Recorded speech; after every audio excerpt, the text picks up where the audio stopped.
저희들이 오늘 함께 보는 하나님의 말씀 전도서 3장 1절에서 15절 말씀입니다. 성경책 찾으실 분들 찾아주시고요. 전도서 3장 1절에서 15절 제가 낭독해 올려드립니다. 범사에 기한이 있고 천하만사가 다 때가 있나니 날 때가 있고 죽을 때가 있으며 심을 때가 있고 심은 것을 뽑을 때가 있으며 죽일 때가 있고 치료할 때가 있으며 헐 때가 있고 세울 때가 있으며 울 때가 있고 웃을 때가 있으며 슬퍼할 때가 있고 춤출 때가 있으며 돌을 던져 버릴 때가 있고 돌을 거둘 때가 있으며 안을 때가 있고 앉는 일을 멀리할 때가 있으며 찾을 때가 있고 잃을 때가 있으며 지킬 때가 있고 버릴 때가 있으며 찢을 때가 있고 꿰맬 때가 있으며 잠잠할 때가 있고 말할 때가 있으며 사랑할 때가 있고 미워할 때가 있으며 전쟁할 때가 있고 평화할 때가 있느니라. 일하는 자가 그의 수고로 말미암아 무슨 이익이 있으랴. 하나님이 인생들에게 노고를 주사 애쓰게 하신 것을 내가 보았노라. 하나님이 모든 것을 지으시되 때를 따라 아름답게 하셨고 또 사람들에게는 영원을 사모하는 마음을 주셨느니라. 그러나 하나님이 하시는 일의 시종을 사람으로 측량할 수 없게 하셨도다. 사람들이 사는 동안에 기뻐하며 선을 행하는 것보다 더 나은 것이 없는 줄을 내가 알았고 사람마다 먹고 마시는 것이 수고함으로 낙을 누리는 그것이 하나님의 선물인 줄도 또한 알았도다. 하나님께서 행하시는 모든 것은 영원히 있을 것이라. 그 위에 더할 수도 없고 그것에서 덜할 수도 없나니 하나님이 이같이 행하심은 사람들이 그의 앞에서 경외하게 하려 하심인 줄을 내가 알았도다. 이제 있는 것이 옛적에 있었고 장래에 있을 것도 옛적에 있었나니 하나님은 이미 지난 것을 다시 찾으시느니라. 아멘.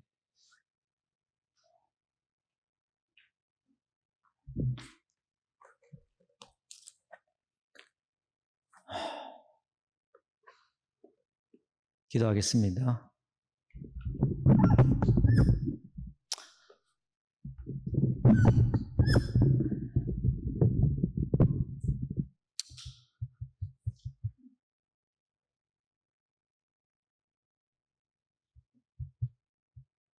아버지 하나님, 여기 오셔서 우리 가운데 오셔서 함께 하시고 말씀하여 주옵소서. 우리 찬양 속에 함께 하신 하나님, 우리의 말씀을 들을 때에도 주님께서 오셔서 우리의 지각을 열어주시고 깨닫게 하시고, 아버지 말씀을 들을 때 그저 성경 속에 있는 나와 상관없는 말씀이 아니라 바로 나에게 하는 말씀,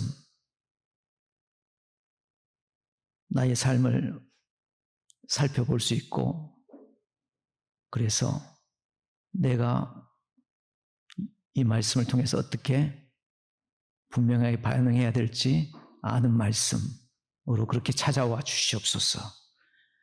아버지, 이 말씀을 들을 때 항상 간구합니다. 이 말씀 듣는 시간이 즐거운 시간이 되게 하옵소서. 말씀이 얼마나 달콤한지 그 깊이의 맛을 아는 즐거움이 있게 하시고, 따라서 계속해서 말씀을 보고 싶어하는 그런 마음이 이 시간을 통해서도 또한 일어나게 하여 주옵소서. 예수 그리스도의 이름 기도합니다. 아멘. 우리 오늘 말씀 전도서 세 번째 시간입니다. 평신도 중에 목회자가 아니에요. 평신도인데 이분은 법학 교수였어요. 그리고 이분 장로님이에요. 프랑스 사람인데 자크 엘룰이라는 사람이 있어요. 근데 이분이 이 전도서라는 책을 카멘트리를 달았습니다. 이분은 사회학, 법학을 공부하시는 분인데도 하나님의 말씀을 혼자서 연구하고 히브리도 터득하고 그러면서 자기의 깊은 사회학적 안목으로 또한 이런 전도서에 대한 주석까지 다 남기고 그렇게 했습니다. 근데 그분이 오늘 말씀을 보면서 여기 오늘 무슨 때가 있고 무슨 때가 있고 이런 말씀이 줄줄이 쭉 나오잖아요. 몇 가지가 나왔을 것 같아요? 한번 보세요. 2절부터 나와 있죠. 날 때가 있고 죽을 때가 있고 심을 때가 있고 심은 것을 뽑을 때가 있고 2절, 3절, 4절, 5절, 6절 2, 3, 4, 5, 6, 7, 8 8절까지 되어 있네요. 그죠? 그럼 한 절에 몇 개가 나왔어요? 2개일까요? 4개일까요? 예? 한 절에 두 개일까요? 4개일까요? 2개라고 하시는 분도 있고 4개라는 분이 날 때, 죽을 때, 심을 때, 심은 것을 뽑을 때. 이것은 한 종류가 하나는 네거티브, 하나는 포지티브한 면을 해서 결국에는 한 절에 2 종류다. 이렇게 얘기를 해서 그러면 이게 7절에 걸쳐서 나오니까 14종류네. 근데 하나하나 뜯어서 포지티브, 네거티브한 면을 다 계산되면 28가지네. 그죠? 와, 꽤 많이 나왔다. 근데 그분이 뭐라고 그랬냐면 우리가 세상에서 일어나는 모든 사건 다 여기에 다 포함된다고 그랬어요. 맞나요? 이게 여러분들이 앞으로 이제까지 경험했고 지금 경험하고 있고 앞으로 경험할 일이 다 이 속에 다 있어. 그분의 말에 의하면. 맞습니까? 무슨 예가 있을까요? 오늘 입학식 하는데 오리엔테이션 하는 사람들이 온다. 캠퍼스에. 막 사람들이 기뻐하잖아요. 그럼 웃을 때겠죠? 근데 나중에 졸업할 때 직장도 못 구했다. 이게 뭐 졸업한들 무슨 의미가 있냐? 울 때가 있겠죠? 예, 또 어떤 사람들은 이 말을 할 때도 나는 지금 웃을 때가 아니야. 그래서 나 지금 좀 별로 기분이 그렇게 상쾌하지는 않아. 기분이 상쾌하지 않을 때 기분이 또 상쾌할 때, 기쁠 때, 좋을 때, 웃을 때, 또 울 때, 건강이 좋을 때, 안 좋을 때, 잃어버릴 때, 재산이 쌓일 때, 안 쌓일 때, 가난할 때, 부할 때, 높아질 때, 낮아질 때, 심지어는 오케이. 가장 맨 먼저 우리가 호흡하는 그 순간, 바로 태어날 때, 그리고 마지막 호흡하는 그 순간, 죽을 때까지 다 망라되어 있네요.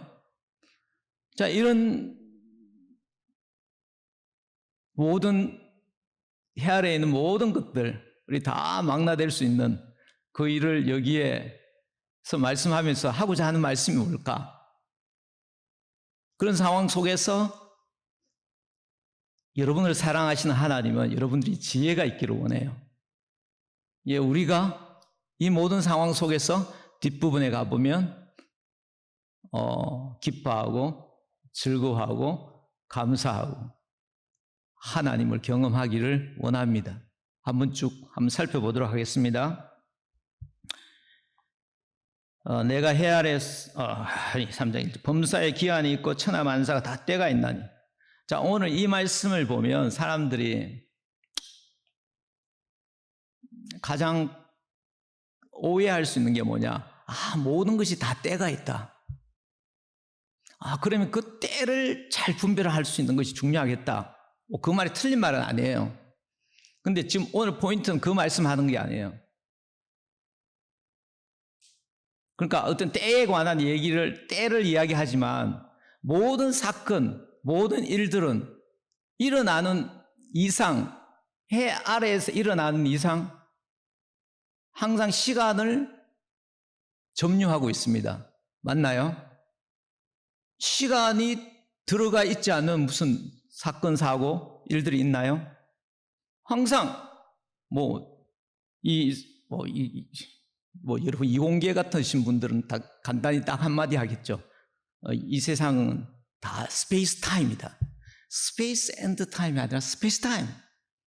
그 스페이스와 타임이 분리되지 않고 무슨 일이 일어나면 항상 거기에는 시간 속에 그것이 일어난다. 여기 어떤 때를 분별하고 찾으라. 그게 포인트가 아니라 어떤 일들이 일어나고 있다. 이런 일들 저런 일들이 일어나고 있다. 어떤 때는 이런 일이 일어나고 어떤 때는 저런 일이 일어나고 있다. 너희들 인생 속에 어떤 때는 이런 일이 일어나고 저런 일이 일어나고 그런 날이 일어나고 그런 일이 일어나고 있다. 그 얘기를 하는 거예요. 뭐 이걸 딱 우리 자신에게 초점을 맞춰서 개인적으로 적용될 수도 있고 안 될 수도 있습니다. 적용 안 되면 좀 더 넓게 우리 사회에서 역사 속에서 이런 일이 일어나고 있다. 뭐 나는 태어난 일이 있지만 오늘 날 때가 있고 죽을 때가 있다 할 때 날 때를 또 제가 보기에 잘 번역한 것은 나을 때가 있다 이렇게 번역할 수 있어요. 날 때는 뭐 수동적으로 내가 날 때가 있고 이런 식으로 표현할 수 있잖아요. 근데 좀 더 저는 잘 번역한 게 나을 때가 있다라. 그 나을 때가 있는데 그 나을 때를 내가 하죠. 경험하지만은 그걸 나에게 적용하기는 좀 그렇죠. 왜냐면 이미 다 지나간 거니까. 그래서 이런 때들이 있다. 그러니까 그 타임에 초점을 맞추기보다 세상에 이런 일들이 일어나고 있다. 그 일어나고 있는 때가 있다. 일어난 때다. 이 일이 일어날 때가 있고 저 일이 일어날 때고 있다. 이런 식으로 지금 말을 하고 있습니다.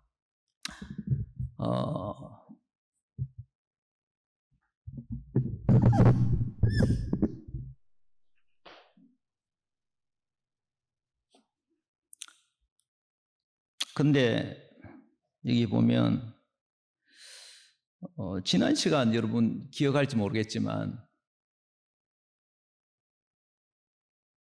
그 모든 것들이 다 헛되다 그랬죠. 전도서에서 헛되다, 헛되고 지극히 헛됨. 전도자가 말하는데 지극히 헛됨, 모든 것이 헛되다 그런 말을 했는데 오늘 보면 여기 쭉 이런 말씀을 하면서 11절에 가면 하나님 모든 것을 지으시되 때를 따라 아름답게 하셨다 그렇게 나왔네요. 그러니까 여러분들이 겪는 모든 일은 다 하나님께서 아름답게 하셨습니다. 그렇게 받아들일 수 있을까요? 믿음으로 받아들여야 받아들이는구나. 그래 너도 한번 당해봐라 아멘 소리 나오는가 뭐 이렇게 생각할 수 있을지 모르겠지만 그리고 또 뭐 모든 일이 항상 다 아름답게 하셨다 또 그 얘기도 아니에요. 거기 보면 11절에 보면 뭐라 나왔어요? 하나님께서 이 모든 것을 지으시되 때를 따라 그때 아름답게 하시는 그때 바로 그때 아름답게 여기서 아름답게 하셨다는 것은 어떻게 보면 정말 우리가 생각 아름답다라는 게 이게 굉장히 상대적인 표현 아닌가요? 뭐 이렇게 번역할 수도 있습니다. 적절하게 하셨다. 하나님께서 적절한 그때 적절하게 바로 그 일이 일어나게 하셨다라고 한번 생각해 봅시다. 그러면 적절하게 하셨으니까 우리는 생각하기에 너무 부적절해. 지금 이 일이 일어나니 너무 부적절해. 그렇게 생각할지 모르겠지만 하나님 보시기엔 적절하게 하셨다. 그런 면에서 아름답게 하셨다.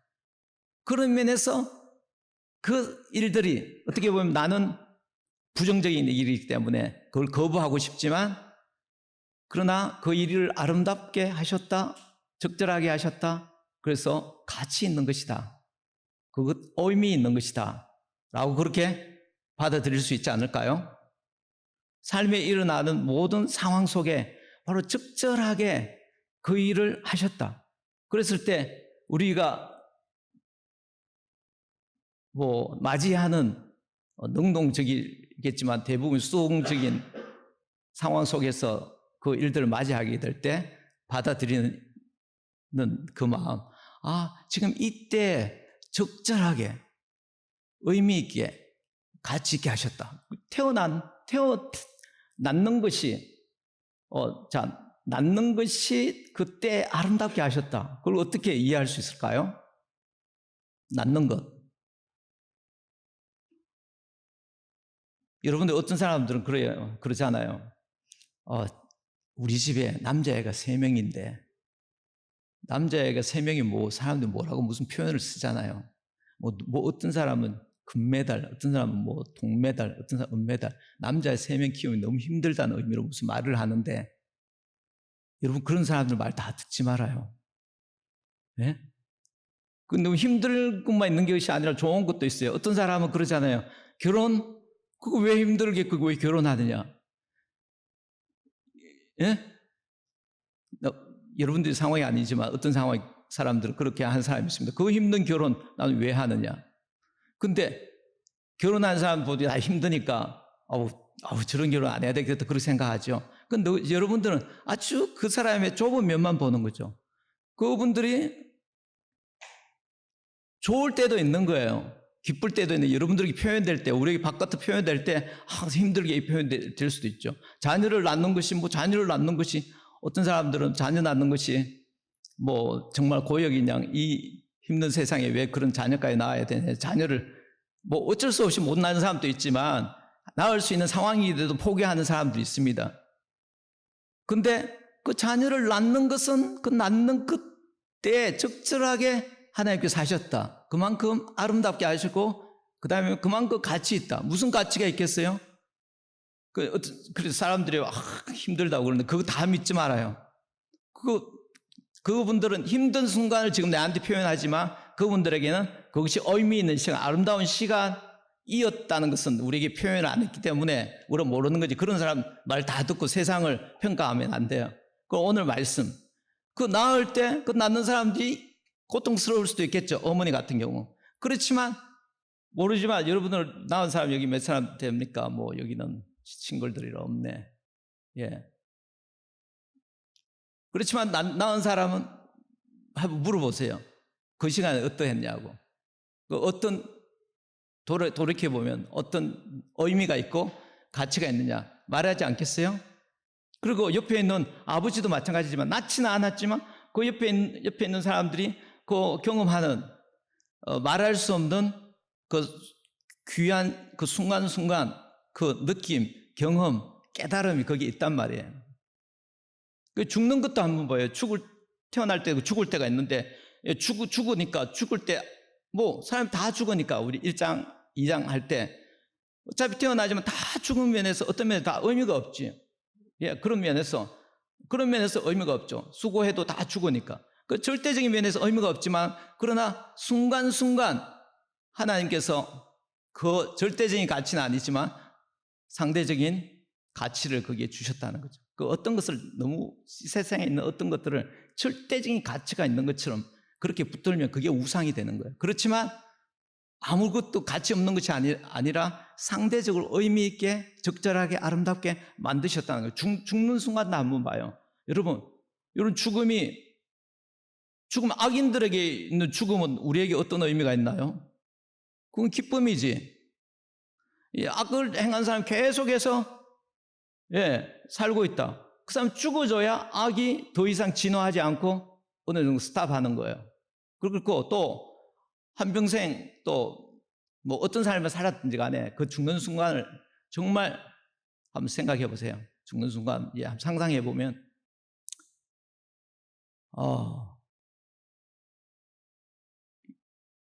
그 죽는 순간이 가장 그 아름다운 순간일 수도 있어요. 어떻게? 그 시간에 이제까지 자기 평생 관계가 좋지 않았던 사람을 만약에 그 시간 죽기 얼마 전에 초청을 해서 내가 이런 부분에서 너무 과했다. 나를 용서해다오. 너가 이제까지 나에게 준 그 사랑을 나는 잊지 못한다. 또 자녀들이라면 자녀들과 관계가 안 좋았지만 만나서 나는 그런 것에 대해서 아무런 그리낌이 없고 그리고 그것 때문에 내 마음이 맺힌 것이 없다. 나는 너를 사랑한다. 너희들을 사랑한다. 그렇게 한번 해봐요. 그 시간에 얼마나 아름다운 시간이에요. 그죠? 그러니까 여러분 구약 성경에 보면 요업이라는 사람은 그가 죄를 짓지 않음에도 불구하고 요업에 대해서 뭐 모르시는 분들이 있겠지만 그래서 간단하게 하면 죄를 짓지 않음에도 불구하고 죽음을 경험하게 됩니다. 그 진짜 죽은 것이 아니라 죽음과 똑같은 그 고통스러운 순간을 경험하게 되는데, 그래서 자기의 태어남을 막 한탄하고 탄식하고 절규하고 그랬습니다. 근데 뒷부분에 가보면은 욥이 그렇게 한 것에 대해서 자기 자신 하나님 앞에 이제 다르게 생각하는 부분이 나오잖아요. 그러니까 그렇게 한 것이 적절하지 않았다는 거죠. 그 하나님은 그 욥이 그렇게 죽음과 방구를 하는 그 순간 가운데에서도 하나님은 욥을 통해서 귀한 것을 보기를 원했던 거죠. 하나님을 욕하지 아니하고 더 나아가서 하나님께 영광을 돌릴 수 있는 그런 기회가 되기를 바랬던 거죠. 어떤 면에서 보면은 예수님은 바로 그것을 이루셨다고나 할까? 예수님은 죽음의 그 순간을 가장 영광스럽게 하셨잖아요. 당신이 가장 죽음의 때가 왔을 때 예수는 그랬어요. 인자가 영광을 받을 때가 왔도다. 그게 굉장히 역설적인 거죠.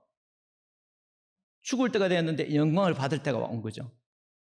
남들처럼 죽었다면 그저 하나의 죽음을 끝났겠지만 그 죽음에 대한 하나님의 뜻을 아는 예수였기 때문에 그 하나님의 뜻에 따라서 가장 하나님께 영광을, 자기가 영광을 받을 때가 뿐만 아니라 또 아버지도 영광을 받는 바로 그런 때. 예수님은 그래서 살아도 하나님을 위하고 죽어도 주를 위하고, 우리도 우리 중에 누구든지 자기를 위하여 사는 자도 없고 죽는 자도 없나니 살아도 주를 위하고 죽어도 주를 위하고 사나 죽으나 다 주의 것이로다. 그러니까 그 어떤 순간에도 우리가 하나님을 믿고 오늘 이 아름답게 하셨다 이 말을 받아들인다면 그 순간이 정말 아름다운 그런 시간이 되는 거죠. 여기 보면은 심을 때가 있고 심은 것을 뽑을 때가 있는 것 맞잖아. 심을 때가 있잖아요. 가을에는 봄에는 씨를 뿌리죠. 가을에는 그 이제 수수한 것을 뽑을 거 아니야. 무씨를 뿌리고 무를 뽑을 거 아니야. 맞나요? 그렇게 이해할 수도 있고, 그렇지만 또 그거하고 상관없이 우리가 어떤 날 정원을 가꾸는데 사철나무를 여기 심으면 바깥에서 보지도 않고 좋겠다. 그래서 사철나무를 심는 거예요. 근데 이제 어느 정도 세월이 지나고 사람의 마음이 바뀌었어. 뭐 바깥에서 사람 누가 보든 안 보든 자유한 또 이런 마음이 생겼어. 차라리 가을에 그 아름다운 단풍잎이 지는 그냥 단풍나무를 한번 심었으면 좋겠다. 그러면 거기 또 단풍나무를 심는 거예요. 그 의미가 있잖아. 하나는 뽑고 하나는 심고. 내가 지금 단풍나무를 심을 텐데 그때 사철나무를 심었구나. 의미가 없다. 그렇게 말할 수 있나요?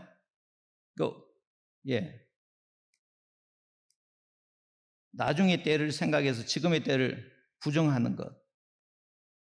또 과거에 지금을 생각해서 과거의 그 일이 아무 의미가 없었다는 것. 그렇게 말할 수 없죠. 그 어떤 것 하나도 절대적으로 이것보다 저것이 더 좋다라고 그렇게 말할 수 있을까? 시간이 지나면 또 다른 경험들을 하게 될 텐데, 여기 보면은 4절에 보면 울 때가 있고 웃을 때가 있으며 슬퍼할 때가 춤출 때가 있으며. 여러분 울 때가 있고 웃을 때가 있죠. 아이들 한번 보세요. 막 같이 막 웃다가도 어느 순간 보면은 막 서로 울고 있어요. 서로 무슨 일이 있었는지. 그래서 쟤랑 친구 만들면 안 되겠다. 그렇게 만약 부모가 생각한다. 그러면 그게 지혜로운 건가요?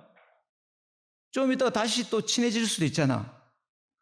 그리고 그 우는 그 순간 그런 걸 경험하면서 그 아이는 어떻게 합니까? 배우죠. 자기 자신을 마음대로 되지 않는다는 현실을 배우게 되고, 그리고 그렇게 하면서 지혜를 얻게 되고, 또 아픔을 갖지만 또 성숙하게 되고 이해하게 되고, 항상 웃을 때만 의미가 있다. 그렇게 해서 그것만을 우리가 컨트롤해서 딱 웃을 때만 우리 인생을 만들 수 없죠. 뭐 그렇게만 계속 하면 뭐 좋을지는 모르겠습니다만은, 그렇게 해서 과연 좋을까? 어떤 사람들, 제가 지금 원고에 없는 얘기를 하는데요, 어떤 사람들은 이게 유학 나와서 이제 교회를 찾게 되잖아요. 교회를 찾으면 그게 바깥에 나온 사람 대부분이지만, 유학생뿐만 아니라 대부분이지만, 자기가 그냥 좋은 데 찾다 끝나. 근데 좋을 때도 있고 나쁠 때도 있지. 그러니까 네거티브한 부분도 있지. 근데 내가 힘들 때 그런 부분이 그게 정말 의미 없는 일인가? 우리는 모르지만 하나님 뜻 가운데 있어서 그 시간을 통해서 우리를 성숙시키는 시간이 되잖아요. 그래서 늘 왔다 갔다 하는 사람들 보면, 그렇게 지금 하라 하지 말라 이 얘기는 하는 것이 아닌데, 결과적으로 보면 그런 사람들이 정말 믿음이 잘하는가? 그렇지 않다는 거죠. 우리의 현실을 우리 상황에 딱 맞춰서 이렇게 좋은 대로 이렇게 컨트롤할 수 있는 거 없지만, 그렇게 컨트롤한다고 해서 과연 좋은 것인가? 과연 나에게 좋은 것인가? 그런 질문이 생깁니다. 여기 3절에 죽일 때가 있고 치료할 때가 있으며, 홀 때가 있고 세울 때가 있으며, 죽일 때가 있고 치료할 때가 있다. 이런 거는 이게 나랑은 좀 잘 안 맞는다. 나는 항상 치료하기를 원하지 뭐 죽이지는 않습니다. 그렇게 말할지 모르겠지만, 뭐 이를테면 여러분들이 좋아하는 강아지를 한 마리, 반려견을 한 마리 했는데 다쳤다. 그러면 치료를 해주겠죠. 발이 다쳤다. 근데 이놈이 이제 영 소생할 가능성이 없다. 그러면서 끙끙거리고 있다. 그러면 어떡하겠어요? 죽이는 거지. 죽여라가 아닙니다. 죽이는 거지. 그런 일들이 말들이 있는데, 말이 막 무슨 단말마의 신음이라고 그러나, 그렇게 막 신음하고 있을 때 죽이는 그런 일들도 있었잖아요. 과거에 많이 있었잖아요. 물론 그 사람인 경우도 마찬가지죠. 여러분, 사람이 전쟁할 때는 또 죽이잖아요. 그렇지만 또 전쟁 잠깐 하다가 이제 휴전할 때는 또 동료들을 치료할 때도 있잖아요. 또 똑같은 사람의 경우도 마찬가지네. 이를테면 여러분, 어떤 사람이 서로 의기투합해서 큰 대의 명분을 위해서 같이 싸운다. 그래서 싸우다가 다쳤다. 그럼 그 사람이 치료해 줄 거 아니에요. 그 대의 명분을 이루었다. 그래서 권력을 잡았다. 근데 권력을 잡아서 두 사람이 결국 갈등을 일으키네. 갈등을 일으켜서 결국 한 사람 내칠 수밖에 없는 상황 속에서 그 똑같이 치료한 사람을 죽일 때도 있잖아요. 그게 역사 속에서 비일비재하게 일어나는 일이죠. 그때 어떤 거 하나 모르겠어요. 그때 그 하나하나의 때가, 우리는 뭐 우리의 안목을 가지고 비평을 하고 비판을 하고 그렇게 하지만, 그러나 그 하나님께서는 다 아름답게 하셨다. 그 아름답게 하신 전체 그림은 우리가 알 수 없죠. 궁극적인 하나님의 그 의미, 전체 그랜드 플랜은 우리가 알 수 없지만, 그런 의미에 대해서 뒷부분 한번 청량할 수 없다고 나왔는데, 알 수 없지만, 그러나 그 주어진 순간순간 하나님께서는 적절하게 하셨다. 충분히 우리가 그렇게 받아들일 수 있으리라고 믿습니다. 울 때가 있고 웃을 때가 있으면, 슬퍼할 때가 있고 춤출 때가 있고. 그러니까 여러분, 친구들을 하고 교제하는데도 항상 좋은 친구들을 그냥 함께 웃고 그냥 같이 춤추고 그냥 그런 친구만이 과연 좋을까? 그럴 때가 아니고, 만약에 싸우고 같이 뭐 뒤에 나오겠지만 사랑할 때도 있고 미워할 때도 있는데, 미워할 때가 있고 이런데, 그런 것들을 다 배제할 때, 그 사람이 과연 좋은 친구를 사귈 수가 있을까요? 좋은 것을 만날 수 있을까? 자, 우리가 우리 자신을 다 컨트롤 하려면, 하고자 한다면, 잘 안 되겠지만 한다 해도 그것이 우리 자신에게 유익하지 않는 경우가 많습니다. 차라리 그래서 어떤 면에서 더 크게 이 믿음이 필요한데요. 믿음으로 정말 하나님께 그걸 그렇게 선택해라가 아니라, 그런 상황 속에 지금 우리는 들어간다는 거죠. 우리 인생이 컨트롤될 수 없는 그런 상황이 들어갔을 때, 그 상황 속에서 하나님께서 적절하게 아름답게 주신 그 가치들을 우리가 생각하고 반응하고 한다면 그것이 우리를 지혜롭게 하고 성숙시키시고 또 우리의 영적인 상태를 건강하게 만든다. 3장 5절에 돌을 던져버릴 때가 있고 돌을 거둘 때가 있으면 안을 때가 있고 안는 일을 멀리할 때가 있다. 당연하죠. 돌을 던져버릴 때 밭농사하다 보면 땅에 있는 돌 같은 거 다 주워내가 던지잖아요. 던지자만 그렇지만 이제 다른 밭하고 경계선을 만들려면 그 돌을 주워가 또 경계선 줄을 세워야 되네. 뭐 아니면은 그 돌을 가지고 돌집을 만들잖아 예전에. 그럼 그 돌들을 다시 주워야 되는. 처음에 지금은 별로 쓸모 없어서 버리는 것 같지만 그러나 버릴 때도 의미가 있지. 그렇지만 그걸 다시 모을 때도 의미가 있고. 그렇지만 그렇게 하는 것들 얼마나 수고스러워요. 그죠? 애쓰죠. 그 하나님 그런 것도 다 하나님이 주셨다는 거예요. 자, 안을 때가 있고 안는 일을 멀리할 때가 있다. 뭐 여러분들은 이 말씀을 적용할 때는 아니네요. 결혼을 했을 때 사랑하는 사람 안을 때가 있잖아요. 안을 때도 있죠. 그렇지만 멀리할 때가 있는 거예요. 왜 멀리합니까? 건강이 좋지 않다든지. 그리고 또 특별한 무슨 사명을 가지고 무슨 일을 할 때 멀리할 수밖에 없는 일이 있잖아요. 그런데 안으면서 예를 들어 이 남자가 이 여자가 나의 와이프가 나중에 결국에는 이 10년 뒤에도 죽을지도 모르는데 그렇게 생각하면서 안는다. 너무 좀 이상하지 않나요? 그렇게 하는 사람 별로 없지만 있는 그런 사람도 있어요. 이를테면 너무 지금 행복한 거야. 너무 행복하니까 어떤 사람 그래요. 목사님 이런 행복이 깨어지지 않도록 좀 기도를 해주세요. 아니 그냥 미래 생각하지 말고 그냥 그 행복한 순간을 즐겨. 예? 그렇게 미혼 여러분들에게 말하는 것이 아니라 결혼하셨다고 생각하면 그렇게 즐기시라는 거예요. 예수님께서 뭐라고 그랬나요? 예수님께서 그냥 오늘 하루의 염려는 오늘 하루를 족하다. 내일이 염려하게 하라. 그 예수님의 그 놀라운 지혜 아닌가요? 그 담대함이기도 하지만 지혜의 입장에서 보면 굉장히 지혜로운 거죠. 그러니까 내일 일어날 불행한 일 때문에 오늘의 그 기쁨을 포기하지 않는 것. 그게 지혜로운 거죠. 그리고 또 지금 힘들지만 그 힘든 속에 의미를 찾아내고 그 속에서 인내할 때 우리는 그 힘든 가운데 이게 끝이 아니라 특별히 예수 믿는 사람은 어떡합니까? 지금 이게 왔다 갔다 하고 때가 있고 왔다 갔다 하지만 그러나 새하늘과 새 땅이 임할 때 영원한 하나님 나라가 임할 때 그때는 슬픔과 눈물과 고통 아픔이 없는 그것을 알잖아요. 그렇기 때문에 우리는 더욱 소망할 수 있고 또 하나님이 또 아프지만 나중에 다시 건강할 때 슬프지만 또 즐거울 때가 있다는 것을 알고 인내하면서 우리는 성숙할 수 있잖아요. 그러니까 이런 이 지혜가 있으려면 예수님이 왜 그렇게 그냥 내일 할 일, 내일 염려, 내일 맡겨 그렇게 예수님 할 수 있는 건 뭐냐? 예수님 믿음이 있었기 때문에 그렇죠. 하나님 정말 믿은 거죠. 그러니까 하나님께 맡길 수 있는 거죠. 지금 나에게 주어진 일 바로 거기에 그 하나님의 그 킹덤 거기에 당신은 꽂혀 있었기 때문에 그렇게 지혜로울 수 있었던 거죠. 3장 6절 찾을 때가 있고 잃을 때가 있으면 지킬 때가 있고 찾을 때가 있고 이거 막 여기 보면 time to seek 뭐 이걸 어떤 search 또 연구하는 걸로 한번 찾아봐요. 진리를 찾는 걸 하면 진리를 찾을 때가 있으며 또 어떤 때는 그냥 time to lose 뭐 이거는 송아지를 찾나? 그렇게 적용해야 되나?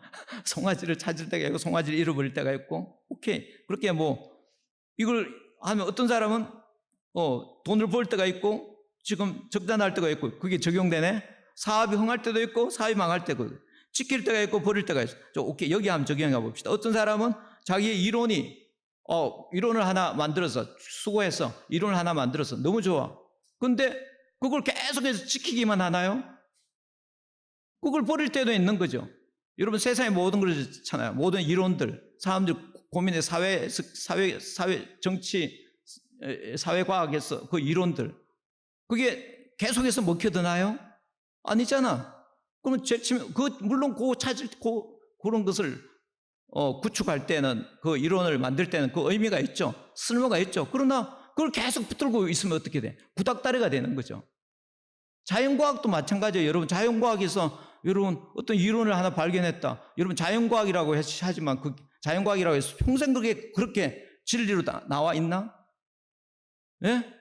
여러분 이공계가 좀 있어야지 좀 재미가 있는데 양자역학도 좀 하고 이 양자역학이라든지 상대성 이론 이런 거 한번 봐요. 그게 100년 전에 나왔잖아. 예?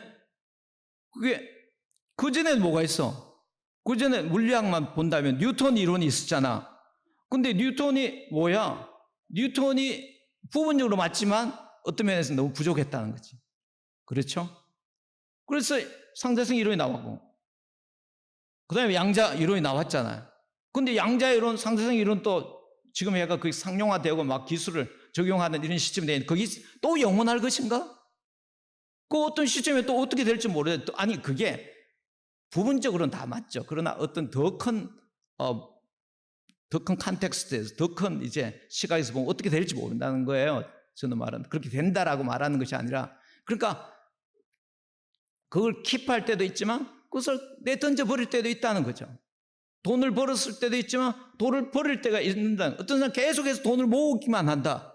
오케이, 그게 과연 지혜로운 건가? 난 계속 모으는 일만 있었으면 좋겠다. 그만큼 어리석은 거 없지. 헛된 짓을 하는 거지. 적절할 때는 버려야지. 적절하게. 예? 그게 지혜로운 거 아닌가? 적절할 때 내가 세우고 있는 이 내가 절대적이라고 생각할지 모르는 정도로도 귀중하게 생각하는 그런 어떤 생각이 있으면 그걸 어떤 데 버려야지. 버리는 그 시간이 오히려 더욱더 더 얻게 되는 그런 순간이겠죠. 자, 찢을 때가 있고 꿰맬 때가 있으면 이건 또 뭐야? 찢을 때가 왜 찢고 꿰매고 그러는 뭐 찢을 어디 그냥 이런 거는 쓸데없어. 그냥 다 버려. 예, 지금 이런 시간도 없어. 오히려 그거 꿰매다가는 더 오히려 인건비가 더 많이 들어. 없어. 그 정도로 부할 때도 있겠죠.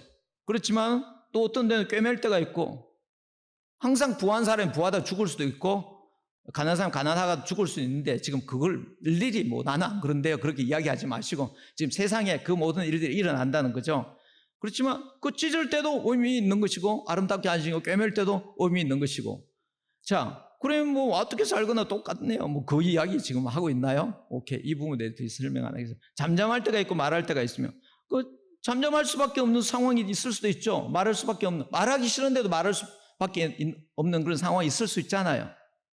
네, 그런 상황, 나 좀 말하기 싫어, 말 안 할게요, 막 끌려 나가고, 예, 막 이렇게 하는 것이 과연 지혜로운 것인가?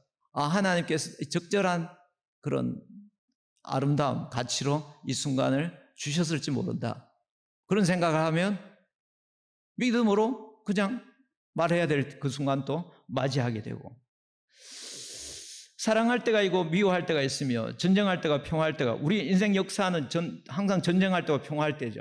사실은 우리는 이 평화의 시기가 더 긴 것 같지만 인류 역사를 보면 전쟁의 시기가 훨씬 비교할 수 없을 정도로 길어요. 우리는 지금 이 평화의 시기를 조금 누리고 있습니다. 그렇지만 인류 전체로 보면 수많은 전쟁의 순간 속에 있고, 자, 그러면 이 평화의 시기에 이걸 아름답게 하셨는데 이 평화의 시기에 하나님의 뜻은 무엇일까? 우리가 어떻게 살아야 할까? 그렇다고 전쟁이 일어나면 어떡하나? 지금부터 막 핵전쟁을 생각해서 어떤 사람은 집에 밑에 지하를, 땅을 파고 거기 있는 뭘 저장하고, 지금 오늘 준비하지 말라 또 이런 얘기하는 것도 아니에요. 여기 포인트는 그게 아닙니다. 준비하는 게 나쁜 거 아니에요. 거의 포인트가 여기 아니에요. 알겠죠? 자, 거의 잘못 나가면, 아무튼 이런 현실에서 자기가 컨트롤해서 하나만을 붙들어야 하고, 하나만이, 이것만이 의미가 있다고 그렇게 생각하면 그게 현실이냐는 거죠. 그게 과연 우리가 당하는 현실을 바르게 보냐는 거죠. 그렇게 하면 망상에 젖을 수 있는 거고, 그 망상에 젖어 있는 그게 바로 우상숭배한 사람들이 그렇게 하는 거죠. 하나님께 주신 적절하게 주는 그 때에 적절하게 대응하는 것, 하나님 그걸 원하십니다. 자, 3장 일하는 자가 그의 수고로 말미암아 무슨 이익이 있으랴. 자, 그렇게 지금 이런 일들이 이렇게 막 일어나고, 미워하고 사랑하고 전쟁하고 평화하고 얼마나 수고스러워요. 정말 수고스럽죠. 그런데 3장 10절에 무슨 이익이 있느냐 하지만, 그러나 하나님이 인생들에게 노고를 주사 애쓰게 하신 것을 내가 보았다. 근데 그게 하나님께서 인생들에게 그렇게 적극적이든 아니면 허용적이든 하나님께서 그렇게 하셨다는 거죠. 왜 그렇게 하셨을까? 우리는 이미 두 번의 전도서를 통해서 알죠. 하나님께서 짓궂으신 분이라서 그렇게 하는 것이 아니라 장난치는 건가요? 예? 인생 장난치는 것이 아니라 타락의 결과, 죄의 결과, 우리를 그렇게 허무한데 굴복하게 만들고 썩어지면 종노릇하게 만들고 탄식하게 만들고 그렇게 함으로써 뭐 하는 건가요? 하나님 아들의 영광의 자유의 때를 우린 소망하게 만드셨잖아요. 우린 그런 소망이 있습니다. 자, 아무튼 애쓰게 하신 것을 내가 보았노라. 11절 하나님 모든 것을 지으시되 때를 따라 아름답게 하셨고 또 사람들에게 영혼을 사모하는. 자, 때를 따라 아름답게 하셔서 오케이 좋아. 그 좋은 어떤 시기에 그 의미를 알고 그것에 대해서 가치, 고승할 가치를 알고 심지어 죽을 때조차도 정말 가치 있게 나는 보내는 그런 지혜로운 사람이 되겠다. 그렇지만 사람들에게 하나님께서 또 영혼을 사모하는 마음을 주셨어요. 영혼을 사모하는 마음. 그러니까 뭐라고나 할까? 정말 사랑할 때와 미워할 때, 전쟁할 때와 평화할 때가 아니라 그렇게 그거는 정말 인간이 정말 수고스러운 그 상황 속에 들어가는 거잖아요. 그게 아니라 그런 것들이 다 없어지는 그냥 계속해서 사랑하고 계속해서 평화롭고 계속해서 춤추고 계속해서 웃는 그런 것을 사람들이 또 생각한다는 거죠. 그러니까 지금 여기 왔다 갔다 하는 시간이 더 고통스럽게 느껴지죠. 왜냐? 그런 영혼을 사모하는 마음이 있으니까. 그렇죠? 그런 영혼을 사모하는 마음이 있는 거예요. 그 영혼을 사모하는 마음. 그 마음을 하나님이 주셨다는 거죠. 근데 영혼을 사모하면 하나님의 하시는 그 시작하고 하나님은 영원하신 그 하나님이 일을 진행하시고 끝을 내신 그 전체 하나님이 하시는 그 일을 또 알 수 있으면 좋은데 그건 또 모른다는 거야. 부분적인 의미는 우리가 알 수 있지만 그거 모른다는 거야. 와, 오늘 굉장히 졸리운 시간인가 보다. 어떤 분들은 완전히 사경을 헤매시는데 오케이 여러분 여러분들이 포인트는 이미 파악했고 또 파악하고 있으며 또 파악할 것이리라. 그러니까 하나님께서 사랑하신 자에게 잠을 주시는 피곤할 수도 있죠. 이 시간에 이 주어진 시간에 내가 왜 피곤할까? 왜 내 이 시간에 잠을 자서 이 때를 따라 아름답게 하셨다. 사랑하시는 자에게 잠을 주시는 거다. 그렇게 되나요? 오케이 어디까지 갔습니까? 하나님이 하시는 일의 시종을 사람으로 청량할 수 없게 하셨으니까 이게 감질 나는 거죠. 이게 지금 주어진 시간 아니라 그 일마다 다 그때 아름답게 하셨다고 하면 그거로 만족이 안 되잖아요. 그렇지 않나요? 만족이 안 되는 그게 뭐예요? 그게 영혼을 사모하는 마음을 주셨다는 거죠. 그거 만족이 안 되기 때문에 그 다른 어떤 이 네거티브가 아니라 포지티브가 계속되기로자 하는 그 갈망들이 있기 때문에 염려가 있고, 그렇지 않습니까? 근데 그 마음을 또 주셨다는 거예요, 하나님이. 그래서 어떻게 되냐? 사람들이 주셨는데 이 전도자, 이 지혜자는 우리에게 말하기를 사람이 사는 동안에 기뻐하며 선을 행하는 것보다 나은 것이 없는 줄을 내가 알았노라. 자, 그런 상황 속에서 사람들이 사는 동안에 기뻐하며 선을 행하는 것보다 더 나은 것이 없는 줄을 내가 알았다. 그리고 뭐야 이게 사람들이 선을 행하는 때도 있고 선을 행하지 못하는 때도 있고 죽일 때도 있고 사랑할 때도 있는데 선을 행하는 것보다 이 말은 또 무슨 말이에요? 이거 선택할 수 있나? 선택할 수 있는 상황이면 선택할 수 없는 상황 속에 우리가 들어가죠. 대부분. 그렇지 않나요? 우리 때가 있다지만 봄, 여름, 가을, 겨울을 우리가 선택할 수 있나요? 우리가 컨트롤할 수 있나요? 우리가 그게 하나도 더 할 수 있나요? 하나도 덜 할 수 있나요? 그런 상황이지만 그러나 우리 선택할 수 있다면 그 속에 또는 수고롭지만 수고로운 그 상황 속에서 기뻐할 수 있다면 거기서 기뻐하며 선을 행하는 하나님께 기뻐하시는 것을 행하는 것보다 더 나은 것이 없는 줄을 내가 알았다.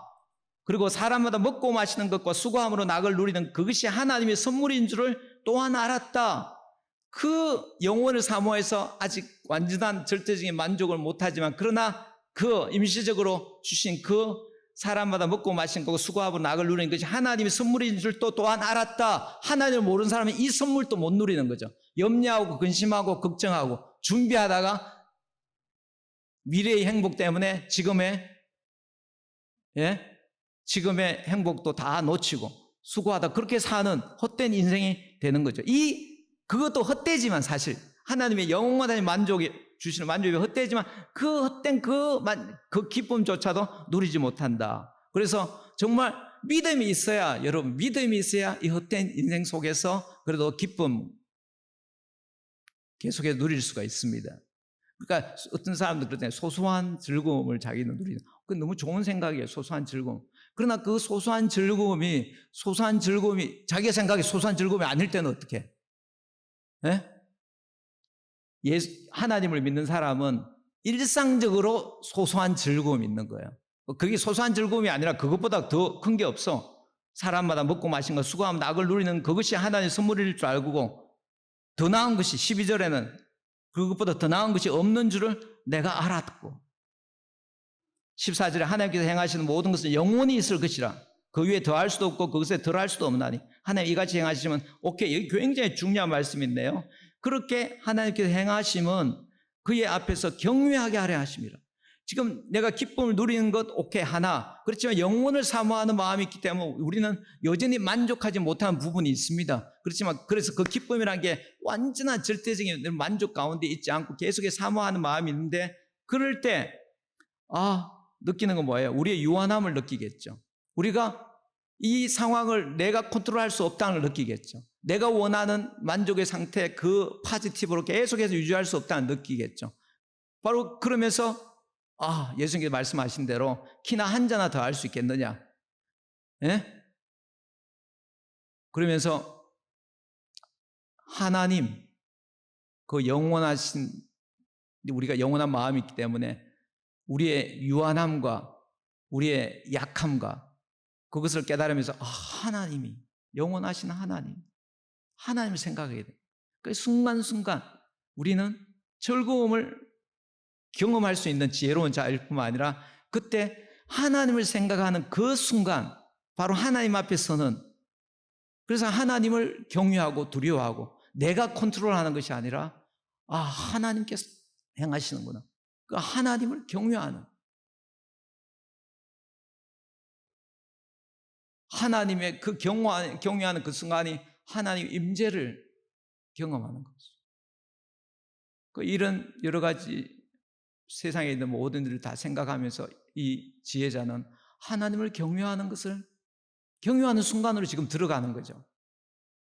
여러분들이 하나님 주신 것들을 아름다운 때를 따라 돕는 것들을 기뻐하면서도 거기서 멈추지 않고 하나님을 경외하는 하나님 임재를 갈망하는 그 순간으로 우리는 들어가기 때문에 그렇기 때문에 예수님만이 우리의 생명이고 우리의 기쁨이요 낙이요 예수님이 아니라 다른 것도 다 우리의 기쁨이 있어요. 그렇지만 그 경외감 속에 우리는 들어가면서 영혼을 사모하니까 주님만이 나의 반석이시오 생명이시오. 그 모든 삶의 아침에 일어나고 저녁에 자는 모든 일 가운데서 지혜로운 사람은 바로 그 즐거움과 함께 하나님을 경외하는 일을 동시에 경험하는 거죠. 무슨 특별한 일이 있어야 그런 걸 경험하는 게 아니에요. 하나님께서 15절에 하신 말씀에 이제 있는 것이 옛적에도 있었어요. 또 장래에 있을 것도 이제 있는 게 옛적에도 있었고 장래에 있는 일이 장래에 있을 것도 옛적에 있었나니. 그러니까 새로운 게 없어. 하나님이 이미 지난 것을 다시 찾는다. 완전히 새로운 유행도 없어. 완전히 새로운 사상도 없어. 예? 그게 뭘 말합니까? 뭔가 특별한 새로운 것이 나타났을 때 나에게는 이런 순간이 올 거야. 그건 지혜 없는 사람이에요. 무슨 때가 올 거야. 늘 있는 일상적인 그 일상 속에서 하나님을 만나는 거예요. 여호와를 경외하는 놀라운 일들이 일어나고요. 똑같은 사람 지루하다, 실증난다, 바꿔야 되겠다 하는 그 속에서 그 사람은 기쁨을 누리는 거예요. 지금이 은혜 받을 때요. 지금이 구원의 날이로다. 예수 믿는 사람에게는 그렇게 되는 겁니다. 아버지 하나님,